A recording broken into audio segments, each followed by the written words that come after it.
Jai Sri Krishna. In Srimad Bhagavatam, Canto 1, Chapter 9, the passing away of Bhismadeva in the presence of Lord Sri Krishna. Here in the verse 34, it was mentioned that on the battlefield where Sri Krishna attended Arjuna out of a friendship, the following hair of Lord Sri Krishna turned ashen due to the dust raised by the hoofs of the horses, and because of his labor, beads of sweat wetted his face.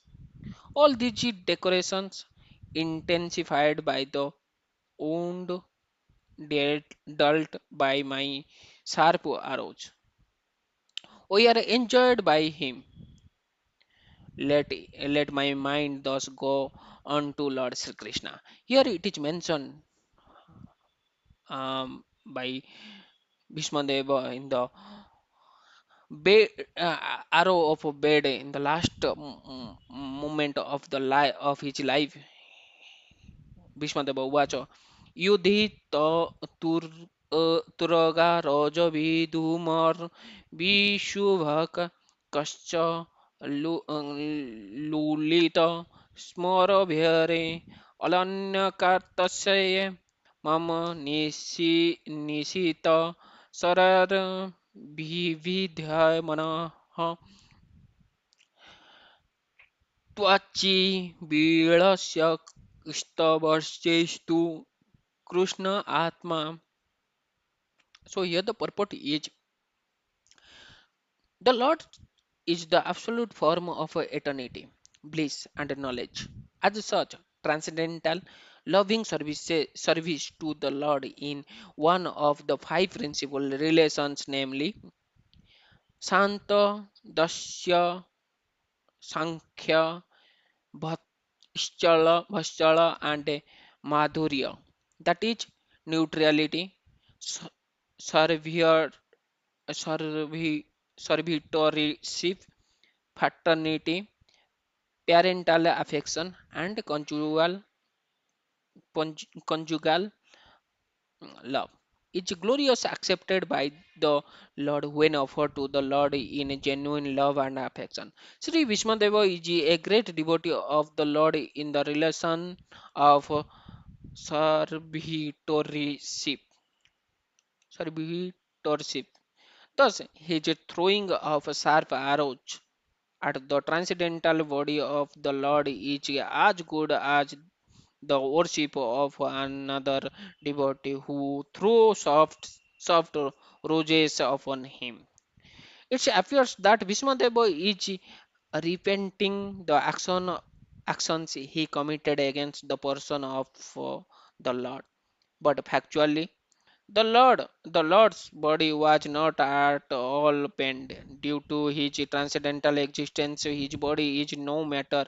Both he himself and his body are a complete spiritual identity. Spirit is never pierced, burnt, dried, moistened, moistened, moistened, etc. This is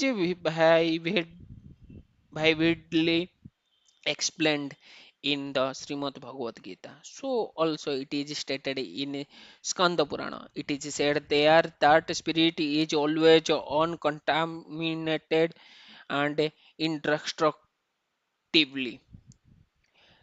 It cannot be distressed nor can it be dried off. When Lord Vishnu in his incarnation appears before us, he seems to be like one of the conditioned souls, materially encaged just to bewilder the asuras or the non-believers who are always alert to kill the Lord even from the very beginning of his appearance. Kansa wanted to kill Lord Sri Krishna and Ravana wanted to kill Rama because foolishly they were unaware of the fact that the Lord is never killed, for the spirit is never annihilated.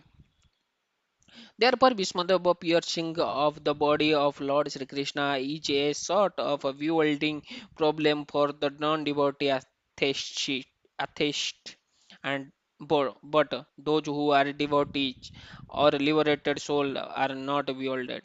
Vishmadeva appreciated the all merciful attitude of the Lord because he did not leave Arjuna alone. Although he was disturbed by the sharpened arrows of Bhismadeva, nor was the reluctant to come before Bhisma's deathbed, even though he was ill treated by him on the battlefield. Bhismadeva's repentance and the Lord's merciful attitude are both unique in this picture.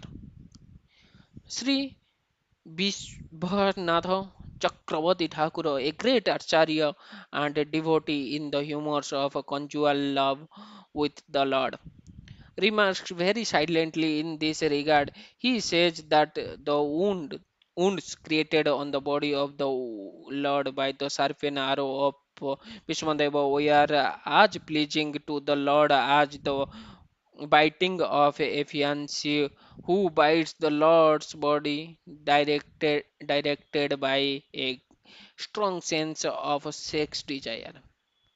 Such biting by the opposite sex is never taken as a sign of enmity, even if there is a wound on the body.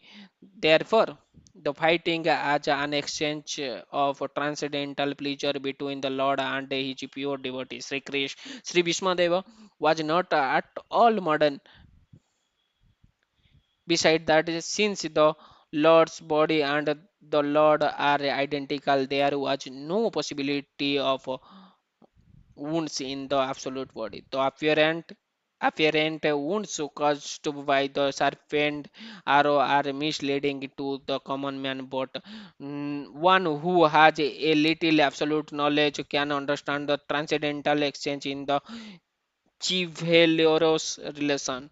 The Lord was perfectly happy with the wounds caused by the serpent arrows of Bhismadeva. The word Vibhidhyamana is significant because the Lord's skin is not different from the Lord.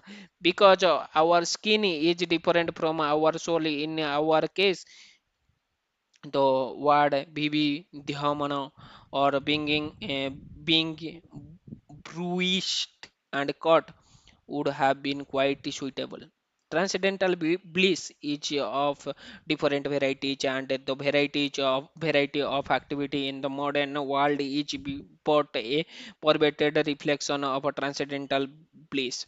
Because everything in the modern world is qualitatively modern, it is full of inebriates, whereas in the absolute realm, because everything is of some absolute nature, there are varieties of enjoyment without inebriety. The Lord enjoyed the wounds created by his great devotee Bhismadeva, and because Bhismadeva is a devotee in chivalrous relation, he fixed off his mind on Krishna in that wounded condition. So here in this verse, it is basically telling about the relationship between the pure devotee and the God.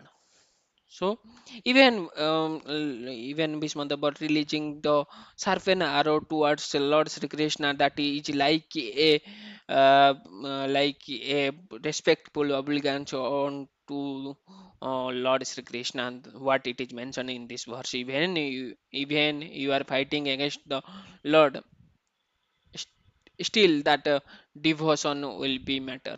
Jai Jagannath, Jai Sri Krishna.